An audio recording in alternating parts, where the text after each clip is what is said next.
বন্ধুরা, তোমরা যখনই হোয়াটসঅ্যাপে গিয়ে কাউকে ভিডিও কল করতে যাচ্ছ বা অডিও কল করতে যাচ্ছ, ঠিক এরকম একটা অপশান চলে আসছে। তোমরা কিন্তু কাউকে ভিডিও কল করতে পারছো না, অডিও কল করতে পারছো না। তো এই সমস্যার সমাধান কিভাবে করতে হবে আজকের এই ভিডিওতে তোমাদেরকে এখন দেখাতে চলেছি। তো চলো বেশি দেরি না করে সেই প্রসেসটা তোমাদেরকে দেখিয়ে দেই। তো তার জন্য সর্বপ্রথম কি করবে, তোমরা চলে যাবে তোমাদের ফোনের সেটিংসের মধ্যে। তো আমার এখানে সেটিংস আইকনটা রয়েছে, এখানে ক্লিক করে দিচ্ছি। ক্লিক করলে কিন্তু এরকম অপশান দেখতে পাবে। তো কিছুটা নিচের দিকে যাবে, নিচের দিকে গেলে একটা অপশান দেখতে পাবে অ্যাপস নামে। তোমাদের হয়তো অ্যাপস ম্যানেজার বা অ্যাপস অ্যান্ড নোটিফিকেশন নামে এরকম কিছু অপশান থাকতে পারে। তো অ্যাপস লেখা থাকলে ওখানে ক্লিক করে দিবে। ক্লিক করলে কিন্তু ম্যানেজ অ্যাপস নামে একটা অপশান পাবে, ওখানে ক্লিক করবে। ক্লিক করলে তোমার ফোনে যত অ্যাপস ইনস্টল করা রয়েছে তাদের লিস্ট কিন্তু এক এক করে পেয়ে যাবে। তো তোমরা কি করবে, এখান থেকে হোয়াটসঅ্যাপটাকে খুঁজে বের করবে। তো এখান থেকে যদি সহজে খুঁজে না পাও তাহলে ওপরে একটা সার্চ বার রয়েছে, এখানে এসে জাস্ট লিখে দিবে হোয়াটসঅ্যাপ। তো দেখতে পাচ্ছ হোয়াটসঅ্যাপটা চলে এসেছে, এখানে ক্লিক করে দিবে। আর ক্লিক করতেই কিন্তু এই সেটিংসে এসে পৌঁছে যাবে। এখন এই সেটিংসে আসার আরেকটা পদ্ধতি রয়েছে, চলো তোমাদেরকে দেখিয়ে দিই সহজ পদ্ধতি। তোমরা কি করবে, সরাসরি যে হোয়াটসঅ্যাপ অ্যাপ্লিকেশনটা রয়েছে ওর ওপর আঙ্গুলটাকে প্রেস করে রাখবে। প্রেস করলে দেখো একটা আইয়ের মতন আইকন রয়েছে এবং পাশে গোল আইকন রয়েছে, বা তোমাদের হয়তো অ্যাপ ইনফো নামে একটা অপশান থাকতে পারে।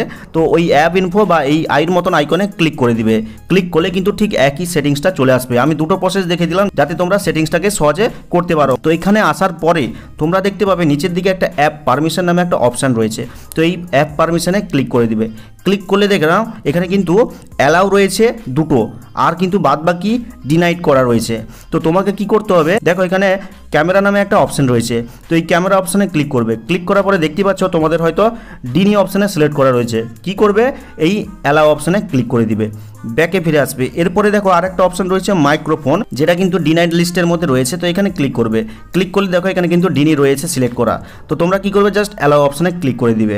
ব্যাস, এখানে কিন্তু সেটিংসটা কমপ্লিট হয়ে গেল। এবং দেখো ডিনাইড অপশানের থেকে এখানে কিন্তু অ্যালাউর মধ্যে মাইক্রোফোন আর ক্যামেরা অপশানটা চলে এসছে। এবার চলো ব্যাকে ফিরে যাই। আর ব্যাকে ফিরে এসে আবার হোয়াটসঅ্যাপটা ওপেন করি এবং যেভাবে ভিডিও কল করতে হয় বা অডিও কল করতে হয় ঠিক সেভাবে করি কোনো একটা বন্ধুকে। তো আমি এই ভিডিও আইকনে ক্লিক করছি, আর ক্লিক করতেই কিন্তু সঙ্গে সঙ্গে ক্যামেরাটা ওপেন হয়ে গেল। নর্মালি যেভাবে ভিডিও কল হয় তার সমস্ত সেটিংস কিন্তু এখানে চলে এসছে, দেখতেই পাচ্ছ লাইভ প্রুফ সহ। আর এইভাবে কিন্তু হোয়াটসঅ্যাপের যদি কোনো ভিডিও কল বা অডিও কলের সমস্যা থাকে এই ছোট্ট কয়েকটা সেটিংস করে কিন্তু সমাধান করতে পারবে। আশা করি এই ভিডিওর মাধ্যমে তোমরা অনেক হেল্পফুল তথ্য পেয়েছো। তো ভিডিওটা ভালো লাগলে লাইক করে চ্যানেলটিকে সাবস্ক্রাইব করবে, কমেন্ট করে জানাবে কেমন হলো আজকের এই ভিডিওটা। তো দেখা হচ্ছে পরবর্তী কোনো এই ধরনের হেল্পফুল ভিডিওর সাথে।